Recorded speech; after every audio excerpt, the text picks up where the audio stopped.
Stuart Smith.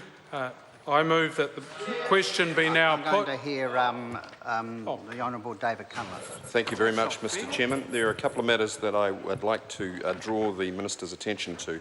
The first is Clause 76, appearing on page 47 of the bill, and in particular the insertion of new clause CW55BA 2A and B. Now, this relates, sir, to tertiary institutions and the definition of an eligible tertiary institution for the tax deduction around exempt income.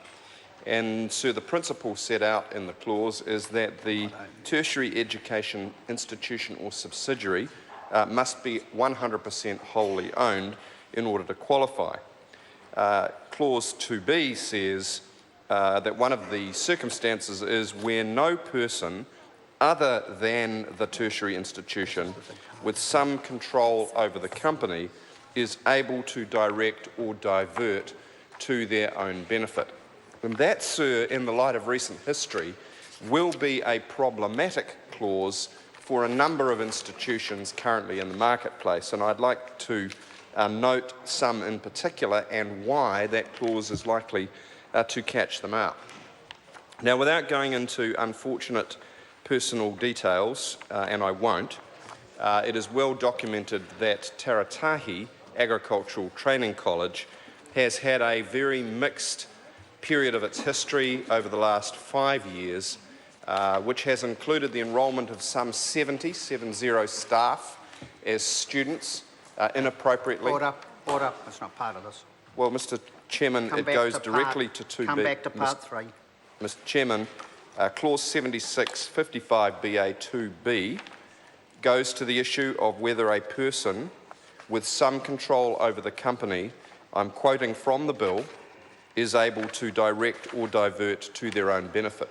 I'm making the point, sir, that that has actually occurred in the case of the Taxation Agricultural Training College, sir. That's making assumptions. And, you can't do that. Sir, it's hypothetical. Come back to Mr part Chairman, three. the Tertiary Education Commission employed Deloitte Consulting. Deloitte Consulting concluded that funds had been diverted by the institution inappropriately. That is why, sir, the government clawed back $6.47 million of inappropriately appropriated funds from the institution on the basis of the Tertiary Education Commission's review. So that is not the only institution who would be caught by Clause 2B. The second one, of course, is the Western Institute of Technology based in Taranaki. Sir, that institution had a habit of inflating its student numbers. It too, finally, after a whistleblower, was caught out by the Tertiary Education Commission and would be caught. Look, the member is making a lot of comments which is not directly related to the bill. Come back to the bill. We're on part 3, and I won't warn the member again. Part 3. Honourable David Cunliffe. Point of order, Mr Chairman. No, look, I've ruled part 3. That's what we're on. Point of order, Mr Chairman. I'd like to seek your clarification on why. No, I've asked the member twice now, come back to part 3. That's what we're on, and just focus on what the content of what part 3 is about. You're using a lot of examples which are not relevant. Just keep on part 3. Honourable David Cunliffe. Mr Chairman, I'm going to read, without reference to those individual institutions, the language of Clause 76 of Part 3 one more time. Clause 2B says, where no person other than the tertiary education institution with some control over the company is able to direct or divert to their own benefit or advantage an amount derived from the company. Now, Mr Chairman, without naming a single example, I can say that over $50 million of taxpayers' funds have been so diverted in the last 12 months and caught out by the Tertiary Education Commission and repaid. And those would fall afoul of Part 3 of this bill as written. And, sir, I commend the government, firstly, for the drafting of this clause. And I secondly commend the government, sir, for the fact that finally, after whistleblowers have raised the alarm, those miscreants were caught. But they might not have been, sir, and that is why we need to be extremely careful about the implications of Part 3 of the bill. Let me turn, sir, to a different clause of the bill which relates to black hole expenditure for research and development. Mr. Chairman. Honourable Mr. David Chairman. Cunliffe. Thank you, Mr. Chairman. Enough on tertiary institutions. Sir, the key part of this bill which is represented in its title, the title of the bill, the Taxation, Annual Rates, Research and Development and Remedial Matters Bill, turns on this part of Part 3, which is based upon the cashing out of losses for research and development expenditure. And for the House to consider that, we need to compare the provisions of this clause against the current pre-legislation status quo and the prior status quo. What this bill does, sir, is it allows certain loss-making companies to cash out losses of R&D expenditure rather than carry them forward, up to a limit of $500,000 in the first year and $300,000 in subsequent years. Cash will need to be repaid, and losses reinstated once the company makes a return on the R&D investment. So essentially what this clause provides for is a tax deferral, or in effect a loan from the taxpayer to the company by deferring the period in which it has to pay its tax through a carry forward. Now that, sir, in principle is one possible means of sharing with the taxpayer the risk of innovation.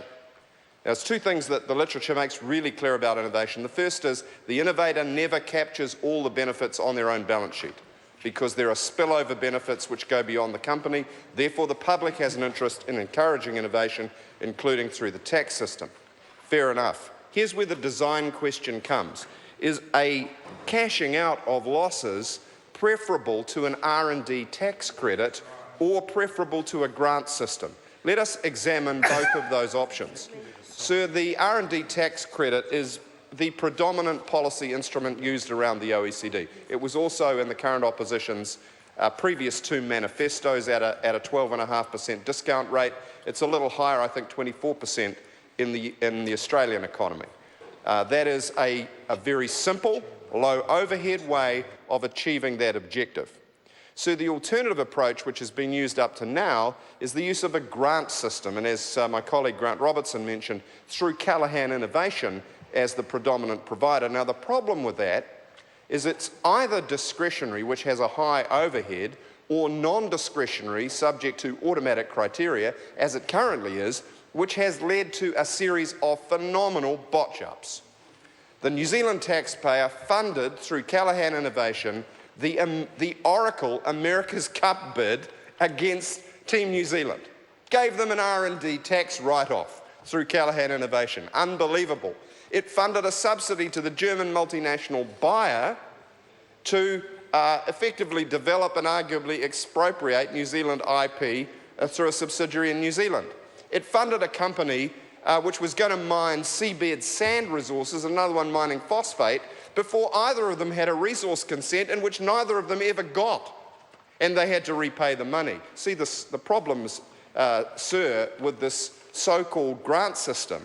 The R&D tax credit is a much simpler, cleaner, actually more market-based system, which most Western governments have found preferable. So here, in this bill, is the government's fig leaf. They know the current system doesn't really work very well. It doesn't work for small startups. The quality control problems are enormous and the bureaucratic overhead is skyrocketing. They need the appearance of a market-friendly instrument. Here it is, sir, cashing out losses and pay them back later. But as the regulatory impact statement makes clear, sir, the impact of this instrument is so small, so limited, that any rational policymaker, irrespective of political stripe, would go back to the tax credit system that this government turned down in the first place. That would be, based on the criteria set out in the regulatory impact statement, the rational thing to do, rather than this hodgepodge. This policy framework's more like a fruitcake. You never know quite what raisin you're going to find in it, of a baseline of a non-discretionary grant system, and this overlay, kind of like the icing, of a tax loss cash out, pay back system.